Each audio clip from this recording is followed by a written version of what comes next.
Hussbus bus stop. JP Hussey here, owner of the Hussey Team Mortgage Advisors, with this week's Hussbus bus stop. Today, let's talk about all those buy now, pay later companies like Afterpay, Affirm, Klarna, right? You see them if you're shopping online and you go to pay and there's a bunch of options, right? And that's really, it's only been the past, 5-6 years where all these different payment options have come into play, right? Apple Pay, you can pay via Venmo nowadays, PayPal, right? And now you see these buy now, pay later companies, like we just said, Affirm, Afterpay, Klarna, right? That give you another options. And it's exactly what it is, right? It's buy it now, pay it later, all right? And there are some good things with this, if done responsibly, and some bad things, right? If you don't pay for it, right? And obviously we're in the mortgage real estate game. Credit is a big part of maybe buying a big house. And I guess these Affirm, Klarnas, these buy now, pay laters are kind of like a loan, like a mortgage, right? You get it now, right? You need to pay it off over time, all right? So let's talk about this so you don't get yourself in trouble. But there's some good things about them too if you really work your money, all right?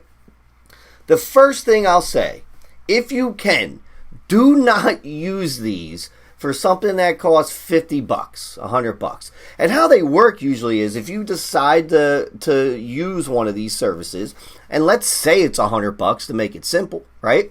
In most cases, from what I see, I haven't used them personally, right, is you get 4 interest-free, right, payments to make, all right? So if it's $100, you make 4 $25 payments over time. Seems pretty cool, right?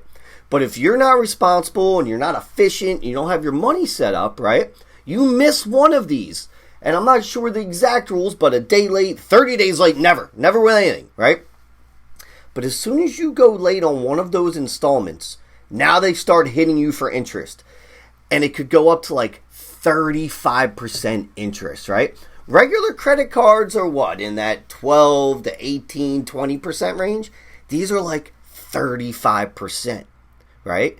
So if you're going to use these, make your interest-free installment, all right? And we're going to talk about that good part in a minute, right? But I wouldn't use it for anything small. If you're going to consider it, maybe something big, right? Like if you were to get a loan for a new car or whatever it is, you go into the store credit cards, right? Like Gap or whatever, right? This has always been around. Now this is a different one, right?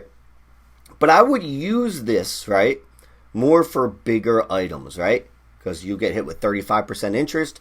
And I also saw huge late fees, right? Your $100 buy now, pay later, and you start missing stuff, could turn into $300, $400, who knows, right?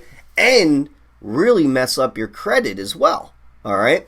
So that's where you have to be responsible with using this. It is a good thing to use for maybe bigger items, like I said. Something that maybe costs $1,000, $2,000. You need it now for your family. You really want it. You're disciplined, right? And you can make those installments because, hey, you can buy it now, make 4 installment payments, no interest. It's just like if you bought it that same day with a bunch of money, right? Cash. So it can be done responsibly, but like I said, high interest if you start going late. Huge late fees, right? All you have to do is Google or go to Reddit and read some of the horror stories, all right? So one thing I saw too, this is a good thing, right? Let's say you're going to buy something for $2,000, right? And you want to make 4 payments, right, over 4 months of $500 an installment. Okay, right?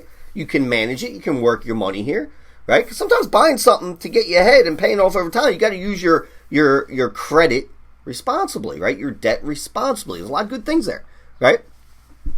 So one cool thing I saw, and I'm looking at it right now on my screen, right? If you have an iPhone, right, and you have Apple Pay, right, and I have this, you have all your credit cards, debit cards, all in the Apple Pay.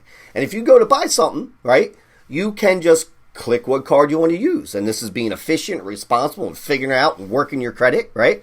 But what I did see, which is cool with this, is if you have Apple Pay, you can actually set up installments, 4 installments to pay off Klarna via Apple Pay. It just comes out auto pay, right? So if you're going to use one of these services and you have Apple Pay, right, and it makes sense for you, right, I would definitely put it on auto pay so you don't miss one of these payments and get hit with that 35% big late fees and really put yourself in a hole, right?